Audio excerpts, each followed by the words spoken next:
Hello everyone, this is part 7 of What If Naruto Was a One-of-a-Kind Genius, and I hope you guys enjoy this video and to like, to subscribe, to share, and check out the playlist. To see more, comment down below. Now let's start the intro. They call me a god. They call me a god. They call me a god. Join my membership, the perks are great. It's in the description.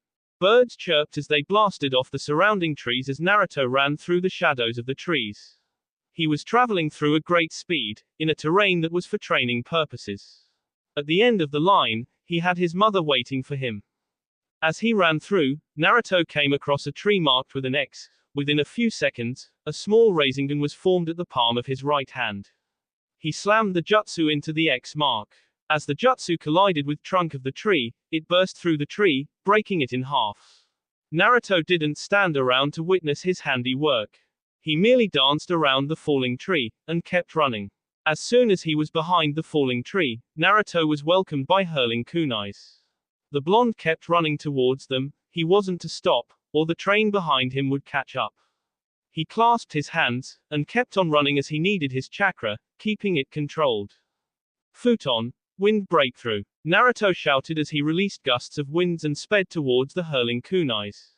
The gusts picked up some amount of dust in front of him before they collided with the kunais, sending them towards another direction, away from his path. Naruto burst through the dust and was welcomed by another tree in front of him. On the trunk of the tree, there was a bull's-eye target. A kunai slipped into Naruto's right hand from the sleeve of his cloak. But before he could throw the kunai, two kunais were thrown towards him from the shadows of the leaves. This forced Naruto towards his left to avoid the kunais. Naruto twisted anti-clockwise whilst still running to get some momentum going. He then threw the kunai, hitting the bull's-eye target. As soon as he hit the target, there was an explosion on the very ground his feet touched.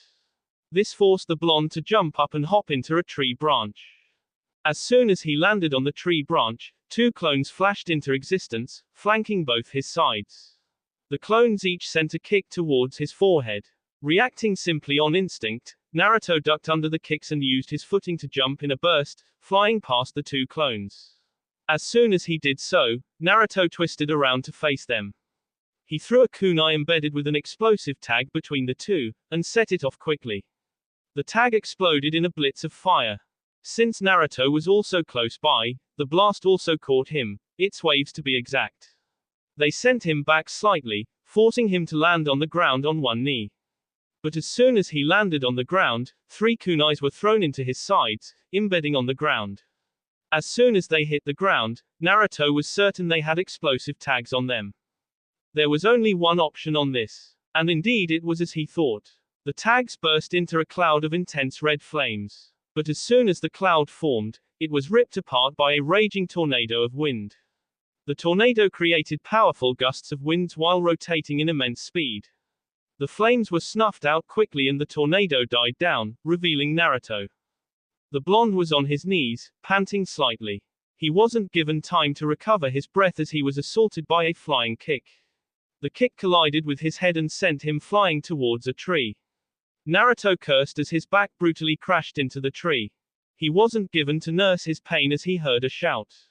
Rasengan, a clone shouted, charging at him with the A-rank jutsu. The clone was already at a close distance from him, and was aiming at his gut with the jutsu.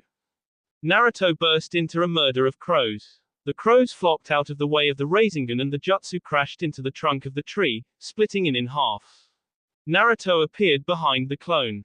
With little time to act, he threw a kunai towards the head of the clone, while taking a quick step forward. The clone avoided the kunai by moving sideways slightly, but Naruto had cut the distance between the two and landed a powerful punch into the head of the clone, making it disappear in a puff of smoke. Naruto looked behind him and saw two clones charging in. He took off without warning and ran through the ground and the clones followed. As he ran, Naruto saw a strong branch just ahead. He slowed down for a second just for the clones to get a bit closer. He then bended down slightly, pushing chakra into his legs. He then took off into the air as he did quick jump. The clones followed him, but not as fast. Naruto reached the branch first, and grabbing it with both his hands. He used his momentum to twist around the tree branch while still holding it but not so firm to allow himself to spin freely. As he was twisting, the clones had reached him and Naruto's spin. His feet were spread wide and landed on both clones, sending them into the ground. They never reached the ground as they disappeared in a puff of smoke. Naruto let go of the tree branch and landed on the ground. A few more tasks ahead. He let in a breath and whizzed past as the remaining trees. He made it past the remaining trees and landed on a clear field. 1 minute 24 seconds, Kushina said, holding a stopwatch on her right hand. You did well, she added with a smile on her face. Naruto smiled. Better than my last lap times, he said, sitting on his butt trying to recover some breath. Once he was breathing normally, he looked up and spoke again. I guess I can thank all that training I received from those three, he said lightly. Kushina was sure that even Itachi was included. Despite everything, yes, even the fact that the Uchiha was seen as a traitor to Konoha, her son didn't seem to despise him. Perhaps it was because they'd been friends. Kushina had never really bothered Naruto about it because he was handling it well. You have been working hard, Kushina said with a proud grin. You have been working hard these past 4 years. A lot did happen during these past years. Naruto had grown. He had grown. Kushina was proud. Yes, she was a proud mother. Especially knowing that she hadn't just watched him grow, she had also given in a hand for his growth. That would make any mother proud, and she was sure Minato would be ecstatic as well. A pity he had died. Kushina had realized that she couldn't stop Naruto from training. That was what he wanted, so instead of trying to get in his way, she stood by his side, helping him when he needed help, carrying him back to their place of residence when he had passed out, bringing him lunch when he was out in the fields. That was what a mother could do for her son. Of course, since she had been a kunoichi, she'd also helped in his training. Kushina walked over to Naruto and gave him his hand, tired. I can carry you back to the village, the Uzumaki said with a wide smile. I can walk, Naruto said. Ah, come on, Naru-chan. I never carry you anymore unless you're unconscious. Don't you want to be in your mother's back anymore? Kushina said, pouting. I'm not a child, Naruto said in a low tone. Kushina folded her hands across her bust and looked the other way. I think you don't love your mother anymore. Naruto's response was quick. No, mother, I will always love you. If you really want, you can carry me. Kushina burst out laughing. Ha ha, she laughed for a good minute. Ah, it never stops being funny. No matter how much he has grown, Naruto would always be Naruto. He was going to suffer the embarrassment of being laughed at by the kids in the village they were staying at just to make her happy. I'm just teasing you, silly, Kushina said. No matter how many times she did it, Naruto always fell for it. No matter how obvious it was. Well, it was no problem, as long as his mother was laughing happily with him. Naruto released a long breath. Apparently, even though there had been similar experiences, he had taken her seriously. The blonde shook his head. The pervert should be back by now. If we don't hurry, he might be running through our belongings searching for our money to go get himself something strong to cure his hangover. This had been the morning run and Jiraiya hadn't returned to their place of residence the previous night. He'd been out, possibly whoring, getting drunk in celebrations of the success of their time away from their wretched village. More than anything, Naruto would have preferred they didn't have to go back to Konoha. If he were to be honest with himself, he had been happy, truly happy out here, even with Jiraiya's presence. But there were dangers out in the open. A return to Konoha was the safe choice. If he is drunk suffering from the results of his fun, I will knock out the hangover in him, Kushina said, fist held firm. No doubt she intended to do exactly as she said. It used to scare Naruto, but it no longer did. He loved it. He would be more than willing to join his mother. The blonde smiled delightfully at his mother and spoke. Let us go see to it then, mother, he said. Kushina nodded with the same smile as Naruto. Like mother like son, it appeared. Minutes later, when mother and son returned to their little house, they were both disappointed to see Jiraiya completely sober and actually doing something that wasn't perverted. He didn't appear to be drunk or suffering from a hangover. In fact, he was sitting behind a small table with a scroll in front of him writing something with a serious expression. Both Uzumakis didn't hide the disappointment at the scene. They'd been hoping for a Sannin beating. It wasn't often that you got to see Jiraiya wearing a serious expression on his face. Whatever it was that he was writing, it must be serious. Naruto understood that the man was Konoha's best source of intelligence and he was apparently very effective. That was at least what his mother was saying. The Sandaime hadn't offered much praise about the Sannin during their time together in the Sarutobi compound, perhaps because the man was never really a subject to him. In any case, what the man was worried about was probably something that had to do with Konoha, and Naruto had no interest in that. His concerns would be what Itachi had to say. The Uchiha often had news that concerned his safety and by extension his mother's. Jiraiya worked for Konoha. That was his love. Naruto's love was his mother. Thinking of this brought back memories of that unpleasant conversation he had with Itachi at Sunagakure. He disliked it because it tested him and tried to bring him out of his comfort zone. Subsequently, Naruto just tried to forget about it. The conversation, however, and more importantly, the implications tried pulling some strings inside his head every now and then. The Toad Sage looked at the disappointed look in Kushina's face and then to Naruto, who had a look that clearly said he was thinking deep. The Sannin looked back at Kushina. Why do you look so disappointed? I was hoping to see you drunk so that I could smack you together with my son. You've been a good punching bag in the past years, Kushina said, pushing Naruto by his shoulders as he had been standing in front of her like a guard. Am I all that to you, Kushina-chan? Jiraiya said with a mock-hurt look on his face. As he was speaking, his hands were folding the scroll on the table. Once he'd folded it, he pocketed it and looked back at Kushina and her son. Kushina sat down by the window, with Naruto on her right side. She looked outside the peaceful street for a moment before looking at the other adult in the room. What more would you be besides a pervert? You've been a bad influence on my son. If it wasn't for you, he wouldn't have learned that unspeakable jutsu. As she spoke, Kushina looked at Naruto sternly. You're to never use that jutsu again, okay? Yes, mother, Naruto said like a good boy. Not fair, Kushina. I have been a good influence on the boy, Jiraiya argued. He has learned a lot of things from me. It may not be directly, but because of me he has grown. Would have learned from me if he listened more to what I was telling him. Naruto shrugged. The reason I agreed to move with you was not to be like you or adopt your ideals. You are our protection and my teacher. Anything more was optional and I wasn't obligated to listen, the blonde said indifferently. Jiraiya adopted a hurt look. Minato, are you seeing this? He said, looking up as if he was praying.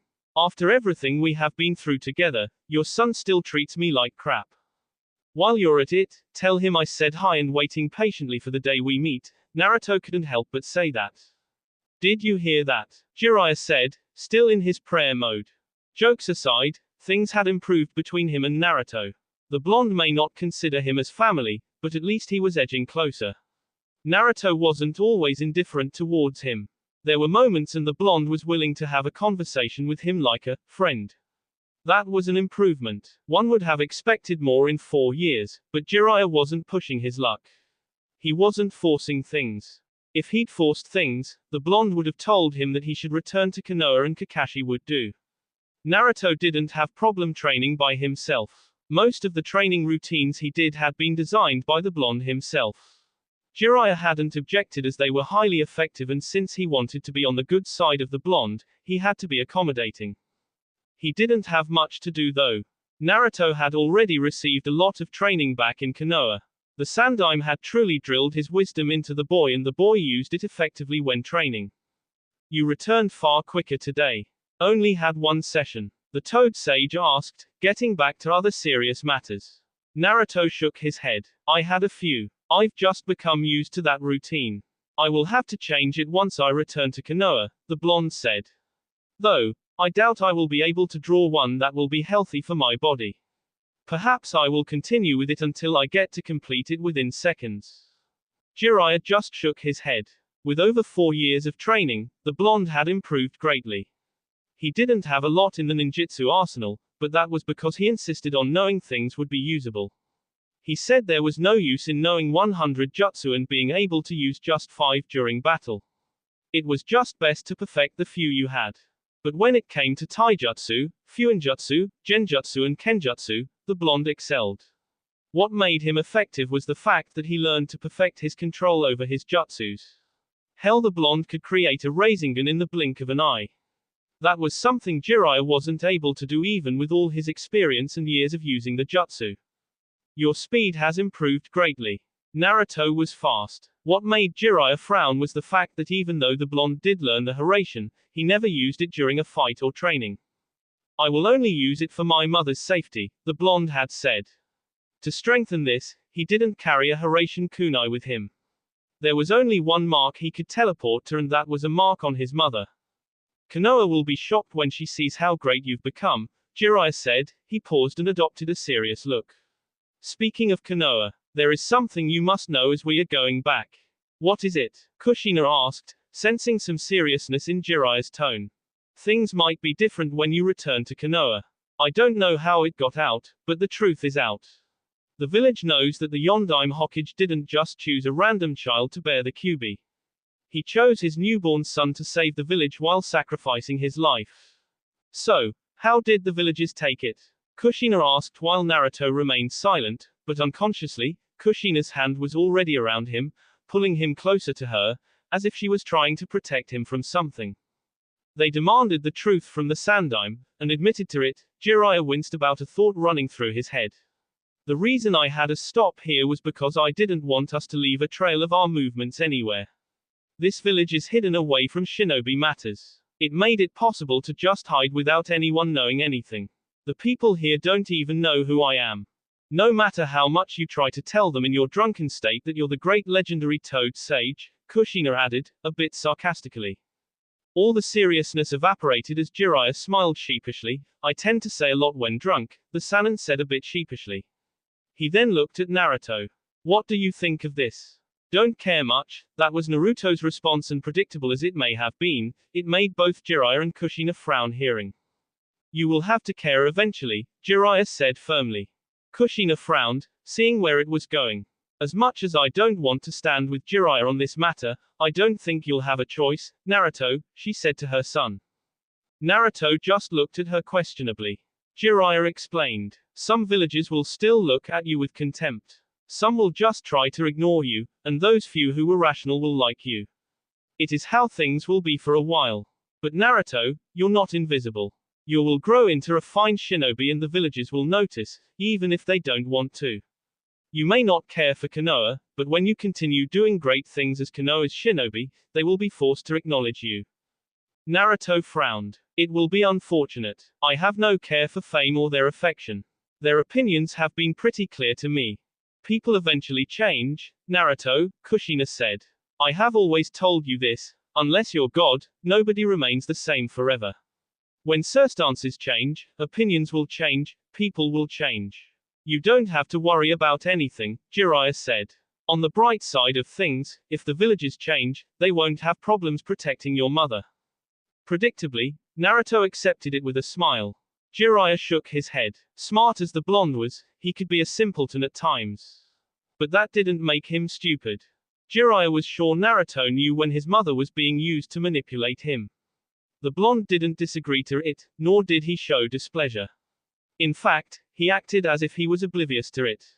As long as the mother was okay, and she got to smile, the blonde would do anything. What time are we leaving? Midnight. There will be a full moon tonight. By morning we should be crossing the Fire Country border and reach Konoha at around evening. Naruto nodded and looked at his mother for a moment. I'm going for a nap. Jiraiya watched the blonde disappear. Once he was out of the clear, the sage looked at Kushina. I didn't want to say this in front of Naruto, but the revelation of his heritage was made 2 years ago. It has garnered a few enemies to both him and you. Kushina frowned. If he knew that, I wouldn't put it past him to consider me leaving me in the Sandaime's hands and go out to eliminate all enemies. Jiraiya nodded. We have to be careful. One will eventually slip through, and if it does happens, it is predictable how Naruto will react. I know, but Naruto is smart. Before we reach Konoha, he will have worked out the consequences of this revelation, Kushina said with a sad smile. Sometimes I worry about his happiness, Jiraiya. We all do, Kushina. We all do, Jiraiya responded quietly.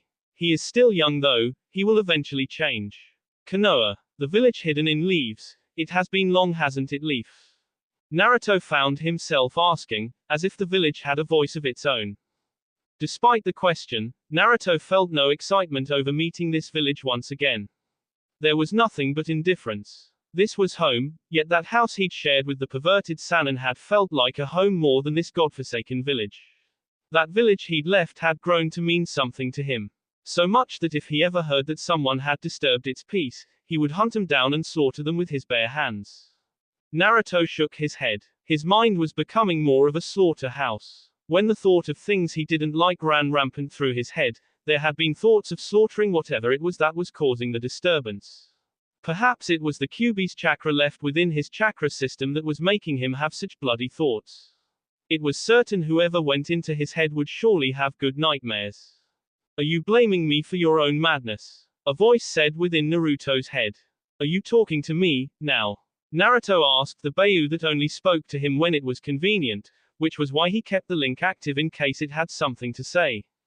Should I not comment when you're blaming me for something I'm not responsible of? The Beiyu questioned. If you were blaming me for your sad story, then I wouldn't say anything. You could attempt to be a little sorry about that, Naruto said to the Kyuubi, knowing that the Beiyu felt no pity for him, nor did it think twice about what happened. It was just indifferent, and Naruto wouldn't be wrong to say the Beiyu wouldn't mind going on a rampage again, this time on its own will. The will thing was a sore subject. The fact that Naruto had a Sharingan hidden somewhere that specialized in mind control didn't make the Beiyu happy at all. It wasn't afraid to show him its distaste. Even when Itachi came up to him, Naruto had the image of the monstrous beast tossing and turning in anger at the sight of the Sharingan. The Dujutsu was a sore spot. The pride of the most powerful Beiyu had been wounded because it had been manipulated by those damned Uchihas. Kurama snorted. What for? He questioned rhetorically. Just don't blame for your twisted thoughts. Your thoughts don't make you a nice person. I wonder how your mother would feel if she saw what really happens inside that head of yours. My former host thought of love, and there is no love in your thoughts. I wonder what would happen if I stared at you with pity and the promise of nursing your wounded pride. Kurama ignored the comment. You should become evil. With your kind of thoughts, it wouldn't be difficult for you. I'd be more than willing to help you out. What are you trying, now? Are you trying to prove that you're as evil as people say you're? From what I know so far, you've been a victim being passed out to Jinchurikis like a ball. The blonde paused for a moment.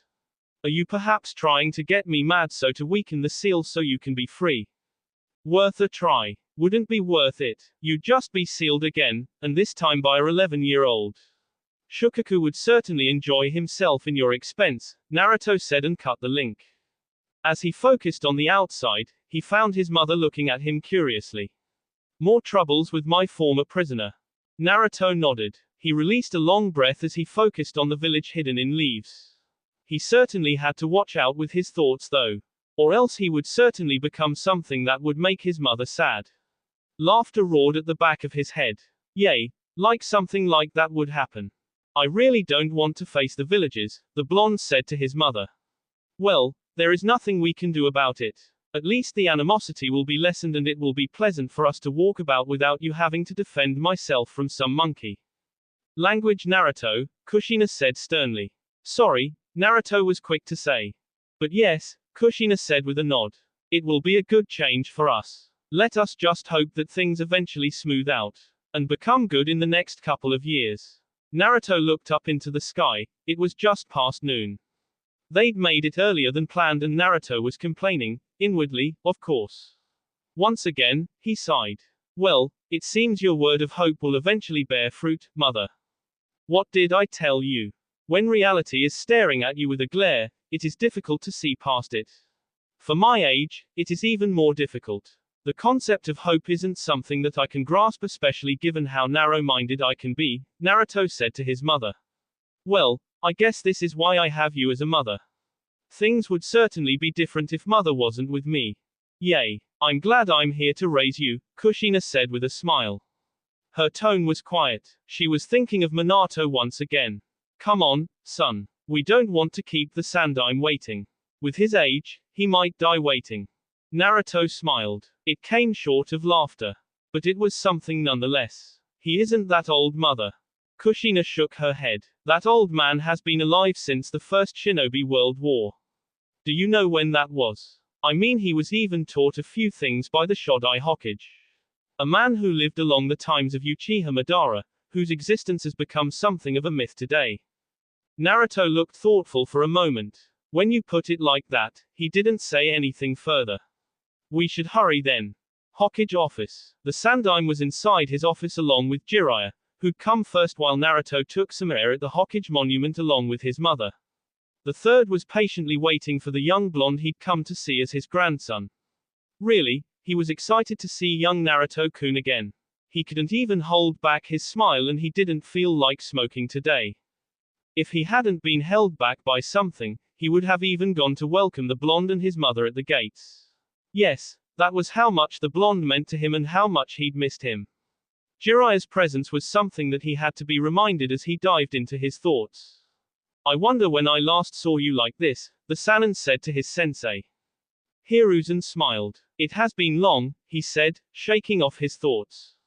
Perhaps it was time to act his age. Were you able to find any of the Uzumakis along the way? Jiraiya shook his head. That's a pity, the Sandaime said. Clearly disappointed. If there was something, it would have meant something to both Kushina and Naruto. I'm certain young Naruto would have had something else to cherish. Jiraiya nodded. I did find something though. A trace. There was a family of redheads that gave birth to a girl, but died suddenly. The village was raided by Orochimaru, who took the girl. There has been nothing aside from that. I haven't told Kushina as of yet. I don't want to give them false hope. A wise choice, the Sandaime said with a nod.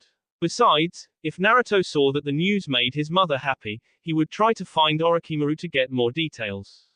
It has been 4 years, don't you think he might have changed? Jiraiya asked his former sensei. The third shook his head. Change is possible in some level, but when it comes to his mother. Naruto will always be Naruto, he said quietly. I like that he's grown though. The third paused, adopting a serious look. What was it that you said you had to tell me in person? How deep was Naruto's relationship with Itachi? The Sandaime narrowed his eyes slightly. Deep. They had an understanding. Itachi was more of a positive towards young Naruto. If that hadn't happened, Itachi would have succeeded in making the boy normal. Why do you ask?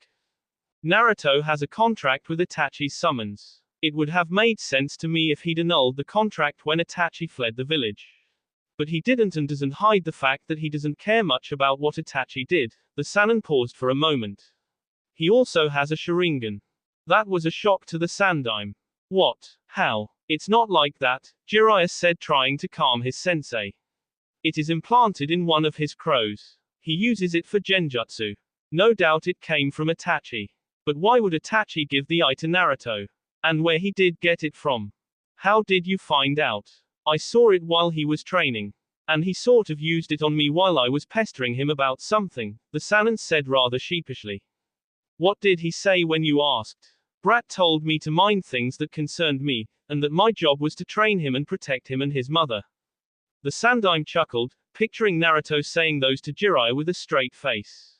Naruto isn't stupid, so he doesn't care if we know. It's something Itachi gave him, and knowing how close they were, even torture wouldn't get him to answer anything about it if he doesn't want to talk.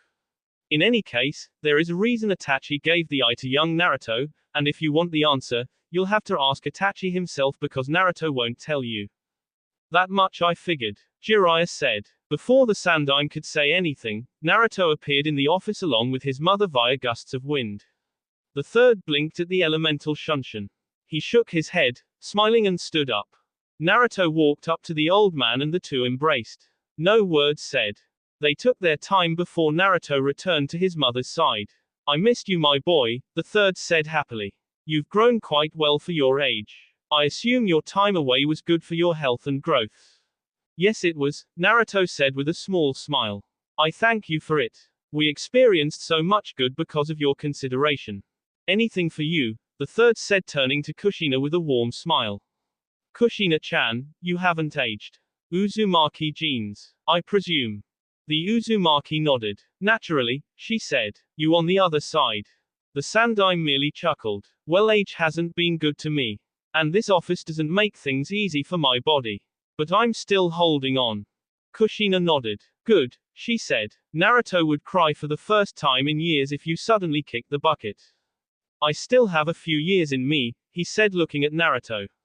I'm touched that you'd cry for me. Before Naruto could say anything to deny it, the doors burst open as Koharu entered the office. I heard you'd returned, she said looking between mother and son.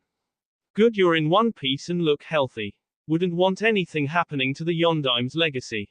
You say it now. Kushina questioned with narrowed eyes. Nobody knew back then. It has to be said now since everyone knows. There are political and economic consequences to this situation. Do you know what would happen if outsiders really knew that Minato's family was being treated like demons? This is the family of the man who died protecting this village. If it hadn't been for his sacrifice, this village would have suffered massive losses. The consequences would be massive for Konoha.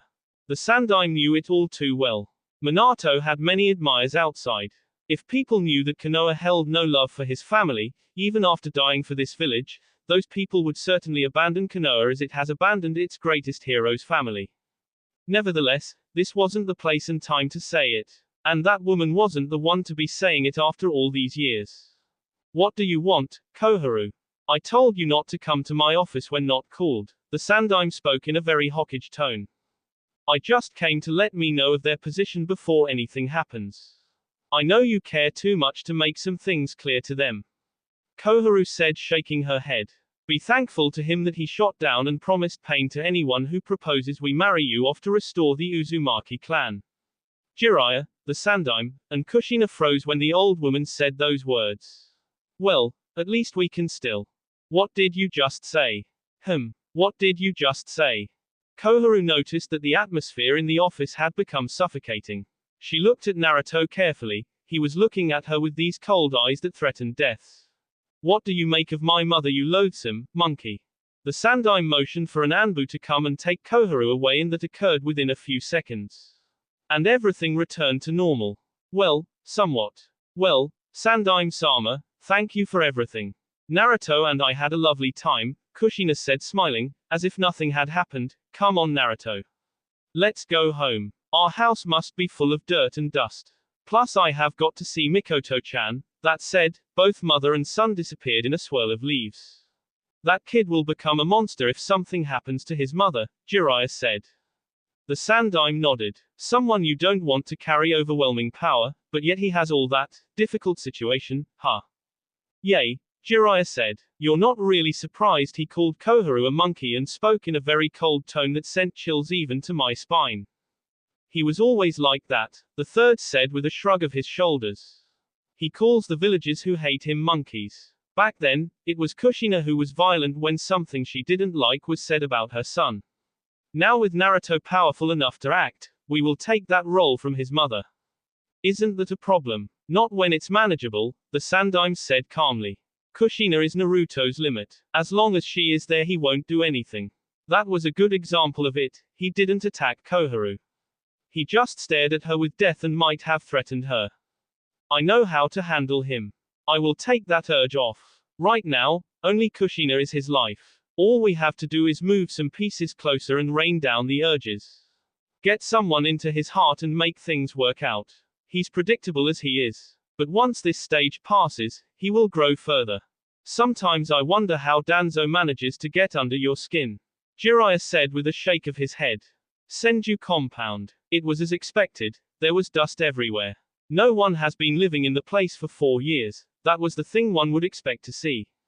Kushina hadn't expected the Sandaime to send someone here to clean up. There would be some violation of privacy, so to respect that, he probably left the place untouched while keeping an eye on it. Should cleaning come first or talking to Naruto? The place was a mess. They couldn't sleep as it was, and they also needed to go out and buy food. Whatever was in the fridge was rotten by now. But she also needed to have a talk with Naruto about what just happened in the Hokage's office. Naruto did scare her sometimes. Would it be okay if I have my clones clean up?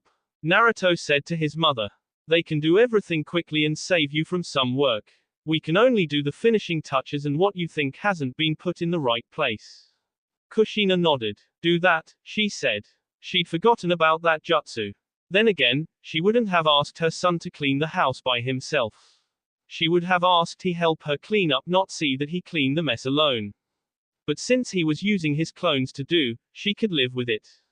Taju, Kage Bunshin no Jutsu, Naruto said with a single hand seal, and 20 or so Kage Bushins popped up in a cloud of smoke.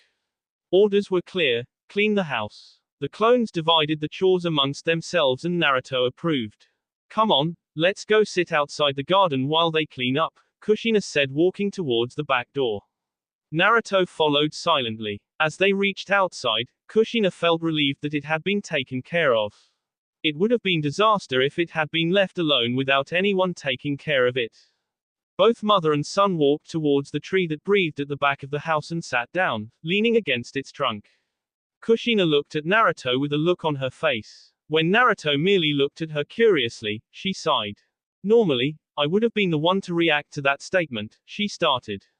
Who does that old hag think she is saying I should be thankful for not getting married off? It is as if I'm their property. Marry off. I'm not a tool they can use for breeding purposes. Naruto nodded, agreeing with his mother. That makes me sick. To think someone would think of you in such a matter. We're not living in Konoha because we're a property of Konoha, and anyone who thinks that will have to be reminded. Well, let us thankful the Sandaime stopped anything from happening, but of course, I wouldn't have agreed to anything, Kushina said firmly. In any case, you have to stop Naruto. What? Acting like that? Kushina stressed her words. You have to be calm at all times. You can't be acting like that when nobody is threatening my life. That would be understandable. But when someone says insensitive things, I will deal with them. Naruto frowned. It almost felt like his mother was begging him. He hated it. I wouldn't have attacked her, mother, but I would have showed her my displeasure at saying those unacceptable things. I understand and know, but please Naruto, for own your sanity, don't overreact to everything, and let some things pass. I need you to think happy thoughts. Can you at least do that for your mother? Anything for you, mother, Naruto said, his tone strained a bit. Kushina smiled sadly. It wasn't fair to do that knowing he wouldn't refuse anything she asks of him. She had held off saying that for too long, so she had to say it even if it wasn't fair. It was for his own good. Let's go to the Uchihas. It's been long. We will buy food when we return, Kushina said, standing. Once she was on her feet, Naruto followed her shortly and both walked side by side, leaving the Senju compound. Wouldn't you like to visit our house first? It has some memories in it, Naruto said to his mother. The woman smiled. Yay, she said. The good and bad, she added.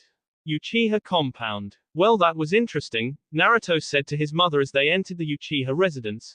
They'd walked through the streets of the Hidden Leaf from their house. Along the way, the village's reaction had been really interesting. There was a definite change in the atmosphere around the streets. When Naruto left the leaf, he had been fed up with the village's attitude towards his existence. They'd been blaming him for what Itachi had done. It was sick, but they'd done it. He was the scapegoat for all troubles that occurred around the village. The time away had been because of it. What the Kyuubi had done had become a memory. But now those feelings should have returned. They should have come to understand that he couldn't have controlled the Uchiha. The damn Sharingan was supposed to the puppet master, but at that time, it had been the one being manipulated. Foolish and ignorant monkeys. If they'd changed about that, Naruto would have understood it perfectly. He wouldn't have found it interesting. He wouldn't have even bothered to comment on it. But now things were just different. Even when he'd thought he wouldn't care and wouldn't be able to tell, he could tell. There were a few glares, and a lot of people going their way to avoid them. Some had looks of embarrassment. Perhaps the Sandaime had told them that they should be ashamed of themselves for taking out their hatred on Minato's son, the man who died to protect them, and if Naruto hadn't been made the sacrifice, their worthless lives wouldn't have been saved. Definitely, interesting, but a nice change, Kushina said with a nod of agreement. She looked at Naruto carefully. How does it make you feel? The blonde placed his right hand on his chest, trying to feel the beat of his heart. I shouldn't be able to feel anything, but I feel as if there was a weight that was lifted off my shoulders. If they can just ignore me like this, I can move freely, returning the favor. Kushina merely smiled. You have a heart. I told you, didn't I? Humans will change because of circumstances. Even if you don't want to admit it, the change does have a good influence on you mentally. Kushina was happy. She wouldn't go as far as to preach the same message Jiraiya does about doing something to have the villagers change their attitude towards him. The Sannin wanted Naruto to prove that he was a hero and a good person. Not the demon they thought he was. But Kushina was certain that Naruto wouldn't go that far. He wasn't training for the sake of the village but for both their sakes. Perhaps. But this feeling is strange. I feel light and it is as if I can just run around the village being carried by the wind. Naruto said with a slightly curious look on his face. Should I be feeling like this? I never thought the feeling would arise in me. However, it doesn't mean that I see them as humans. Well, we can't change everything in one day, dear, Kushina said. I'm just happy that you feel free. Freedom is a step towards peace of mind. Peace of mind. Being at peace within your heart and mind. Having no worries. You're always troubled by the glares. The fact that you call those people monkeys means that you see them as less human. Being free means you will be able to relax, enjoy some quietness. As of now, you're always thinking about something troublesome. That's why you're always heavy, emotionally. Naruto tilted his head to the side. He shook his head. He could chew on that later on. Do you think the Sandaime was the one who leaked the information? Naruto asked, looking ahead as the main house within the Uchiha compound came into view. Why do you think that? It hadn't crossed her mind because he was the one who had insisted on keeping it a secret to protect both her and Naruto from Minato's enemies. I wouldn't put it past him to do it, Naruto said. He is always thinking about what is good for us and Konoha. This revelation doesn't just do good for us, but for Konoha as well. It balances the question. I presume he figured that in time, I will learn to like the villagers as they learn to like us. Everyone is happy in the end. That doesn't sound so bad at all, wouldn't you say? Naruto just shrugged. My happy day will be when I truly act to what I believe. What I have been facing now has been nothing. When that situation comes that I have to make a choice. The similar situation to the one where Itachi had to choose between his family and Konoha, Naruto wanted to find himself faced with a similar situation. He wanted to make that choice. Save his mother instead of Konoha. When he would make that choice, Naruto was sure that when that happens, he would feel truly alive. The consequences could come after that. He would deal with them. He understood that there was always a reaction to an action. Naruto understood that very well. The two reached the destination before Kushina could say anything further to Naruto. Mikoto was standing at the door frame with a warm smile on her face, as if she'd been waiting for them to come. Kushina-chan. Mikoto was happy to see her friend. It's been too long, she said as the two women embraced. Too long. Yay, Kushina said. Have you been well? Yay, Mikoto said. Aside from being head clan, there hasn't been anything else to do. The first year was tough with Sasuke and all. But things are okay now. How about you? I have been well, Kushina said. The 4 years were good on us. We had lots of fun. Though, Jiraiya might have rubbed some of his perverseness on my son. Well, that is good, not the last part, Mikoto said before kneeling down for Naruto. Hello, hero, she said warmly. She wanted to hug him, but Naruto shook his head. The blonde smiled at the older woman.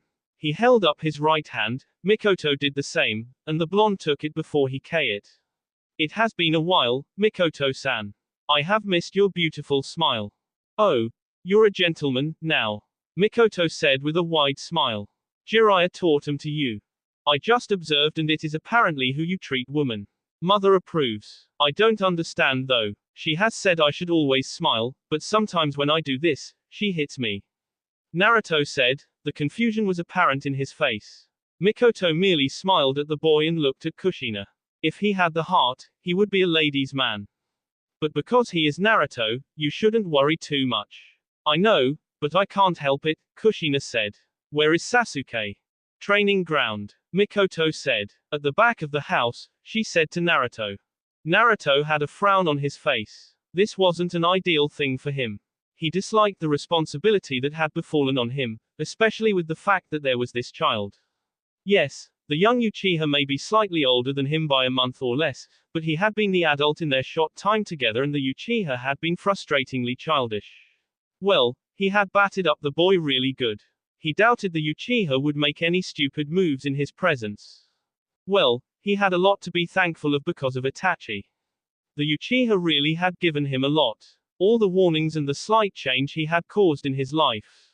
Although he wouldn't say it to anyone, Naruto had noticed that she was at most happy when she showed changes towards the ideal son. Promises were promises, and Naruto removed the frown on his face when he saw the young Uchiha pummeling a dummy. He just stood there and held out his right hand. A crow flew onto it, and observed the Uchiha with its blood-red eyes. It took a few more moments before the Uchiha turned towards Naruto. Sasuke frowned when he saw Naruto. He wouldn't be wrong to say the blonde had been a bully towards him. Sure, he had been a bother, but he hadn't asked the blonde to look after him and he hadn't asked his mother to do the same. He had things to deal with back then, but the blonde didn't seem to care. He just wanted to smile at his beloved mother. Sasuke could very well remember the day the blonde had hit him with a frying pan and threatened to break his fingers. The memory was very fresh in his mind and he was sure that it wouldn't leave so soon. The blonde had done a great damage that day. He wondered though, after all the training he'd done, would the blonde still do it again? What do you want? Naruto acted as if he didn't hear Sasuke. He looked at the crow on his right hand, and nodded. The crow flew away silently and Naruto stared at its back until it disappeared. Once it had disappeared, the blonde looked back at Sasuke. Hostile, little Sasuke, Naruto said with a blank look on his face. Have you stopped being a jealous little boy and grown into something that won't give me the urges to smash my fist into your face? Yay, Sasuke said sarcastically, but then grinned. I'd like to see you try that. I give no guarantees that I won't hit back though. He has trained a lot, and has been working tirelessly. Hell, he was told the next year would be his last. He had no peers in the academy. They all bowed before Uchiha Sasuke, well not literally, but they all knew that he was the best and no one tried anything funny. He had been told that no one his age could best him and he believed so. Naruto tilted his head to the side, then shook his head with a frown on his face. Arrogance. Don't worry, I will wipe that grin off your face, the blonde said. Even I know that despite my wishes, I can't defeat everyone and know my limits. Despite the fact that I can be somewhat narrow-minded. Sasuke didn't lose his grin, despite those eyes looking down at him and that condescending tone. If you think you're better, why don't you come closer and prove it to me? I haven't been just lying around all these years. I have no desire for pointless scuffles, Naruto said with a shrug. When you come back tomorrow from the academy, come to the Senju compound. I will be waiting for you. You're in need of some wiring. He turned around to walk away. No, Sasuke said. I don't need your help. I wasn't asking you, I'm telling you. Be present or I will look for you and drag you all the way by your hair, Naruto said before adding. Your hands and feet will be bound so that you don't kick out or try to scratch me like a cat. But I will leave your mouth as it is so that you can scream all you want. Sasuke had a comeback for that. He hadn't been just training only. He has been learning too and his mother had filled up on most things. I doubt the villagers would allow you to do that. You may be the Yondaim's son, but as it stands, they don't like you and they see him as the Uchiha's prince. So you have learned to talk back. That's interesting. But I have one question. When did I start fearing the villagers and when did I start caring about what they think? Make it questions. Having said that, Naruto disappeared from the training ground. He went back to the house. His mother was still busy with Mikoto. Looking at her, Naruto couldn't help but smile seeing how happy she seemed being with her friend once more. It was the happiness he saw in her that made saying what he was about to say a lot easier. Mother, Naruto called out his mother. You done already with Sasuke-kun? Kushina asked with a raised brow. Naruto nodded. We will bond from tomorrow, the blonde said. The way he said bond didn't make Kushina very happy, but she didn't comment on it. I will go ahead. I need to see Ino before returning to the house. I'm sure you'll do the shopping with Mikoto. It's okay, she said smiling. So you really do miss that girl? Naruto nodded. As much as I never wished to admit it, yes I do, he said. Go ahead, Kushina said, but then looked curiously. When did you start calling her Mikoto? It sounds too informal like your buddies. Yamanaka flower shop. Life was truly a mysterious thing. Being alive meant being able to experience so many things, both pleasant and unpleasant. There were a lot of emotions that went along the lines when one was living. Naruto never thought that he would ever feel some of the things he now felt. The only thing he told himself that he would feel was the love for his mother, and that had been it and nothing more, nothing less. Yet, here he was. The emotions confused him at times, such that sometimes he chose not to think about them because at the end of the day, only one thing mattered, and that was the health of his mother. Other things came second best. Nevertheless, it didn't mean that he didn't feel any of those other things. Perhaps it was the reason he was truly looking forward to the day he would be forced to make a choice as Itachi was forced to make. Looking around the flower shop, Naruto couldn't help but form a tiny smile. He had missed the fresh air that filled up the beautiful shop. Perhaps it was because this breath was just full of nature other than the breath being intoxicated by the monkeys outside. Naruto, Ino said, looking at the blonde-haired with a questioning look on her face. Perhaps she wasn't really sure that it was him. She hadn't been told that he would be returning to the village. If she had known, she would have waited at the gates and even skipped classes to see him. She had missed her beloved Black Knight after all. Though, she wouldn't admit it to anyone but the blonde himself. Looking at him, he had grown tall. His hair had grown long as well, framing both sides of his face, and he was wearing a white cloak that just spelled nobility. Hello Ino, Naruto said in quiet tone, his lips twitched into a smile. Naruto. Ino dropped whatever that she was holding and ran up to the blonde. She pulled him into a tight hug.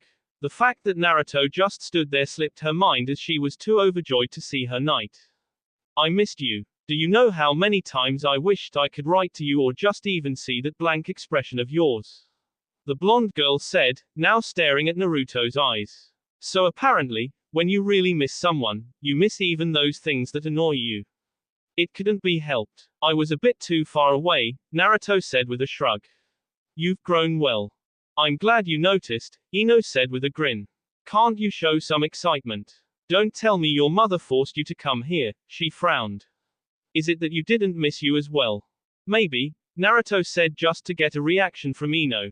Then smiled, slightly. Just kidding. Although I find your loud voice to be annoying at times and your attempts to blackmail me, I did think about you. Ino beamed. I'd have smacked you if it was otherwise, she said firmly, holding out his right fist, just to show that she was indeed serious about punching him if things hadn't gone her way. I just come to let you know I have returned. Naruto said. I'll see you around. Ino grabbed his hand to stop him from leaving. You just got here. You can't leave like that, she said. You have to fill me in on how your time was outside the village. 4 long years of experiences. I want to know. Naruto sighed. That can be done some other times. Ino ignored Naruto and turned around before calling. Mom, I'm going out. She didn't wait for a response before pulling Naruto out of the flower shop. You're going to tell me everything over a meal. You're buying, Naruto said. Yes, he was deadly serious about that. Not because he didn't want to pay, but because he didn't have any money with him. Well, it was good to see the girl was still the same, forward as always. That was good. Naruto disliked people who came in behind him after all. Anyone who came straight at him was welcomed. He would offer the same courtesy as well. Naruto allowed himself to be pulled away, thinking about other things, like what he was going to be doing from now on. He refused to go back to the academy. It would be a waste of his valuable time and effort. Well, training would do and some good, peaceful time with his beloved mother. But that could be put into threat. Jiraiya had said that he would become a fine shinobi of Konoha. That meant that he couldn't just stroll around the village. They would make a shinobi. Well, that couldn't be helped. Naruto reasoned that if they say he become one of Konoha, he would abide, not because he so loved Konoha, but because serving Konoha would make his mother's life much better.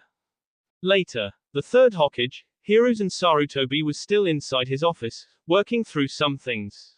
There was always something that had to be done with being Hokage. But overall, over the past years, things have been going smoothly. Well, as smooth as they could, since this was the shinobi world. Nothing ever settled for too long. Someone was always thinking about doing something. You could never to be sure about anything. The day didn't have too many headaches. The Sandaime was just glad that Naruto had returned to this village that his father had given his life to protect. Looking at the report, he couldn't help but be pleased that the day had gone as he would have expected. Just a little longer and the villagers would be more than happy to smile at young Naruto. Reading something good, Jiraiya said as he popped up in the office in a cloud of smoke. The Sandaime Hokage nodded. You can say that, he said leaning against his chair. Things have started well, but nothing will ever change if Naruto remains as he is. He will refuse to go back to the academy, and Kushina won't force things out because of his blossoming relationship with Inoki's daughter, and there is Sasuke-kun. That really gave the Sandaime too many questions and he didn't like the answers at all. Obviously, Naruto wasn't fond of Sasuke. That was obvious even to the blind.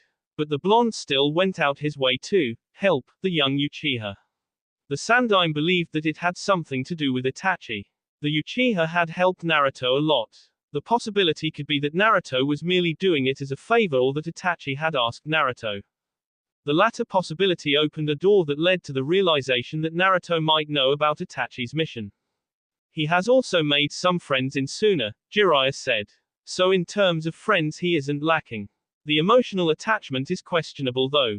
He doesn't invest much emotion in other people besides his mother. Naturally, the Sandaime said. But that will eventually change.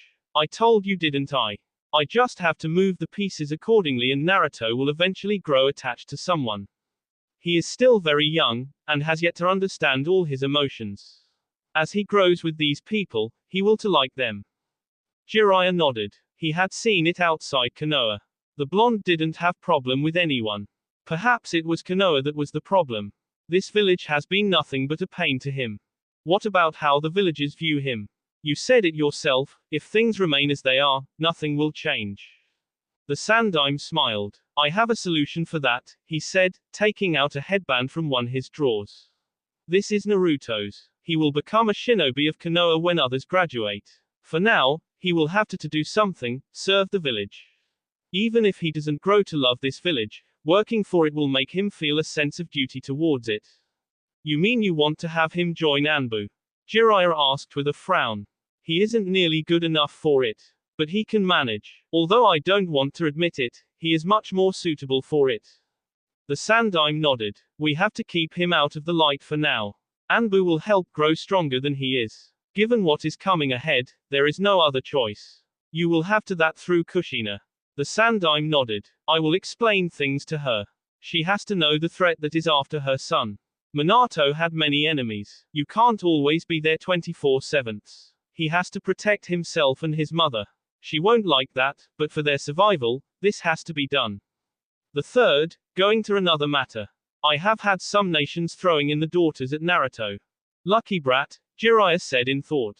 At that moment, Danzo walked into the office. As usual, the man didn't bother knocking. The Sandaime sighed. Not this, he thought.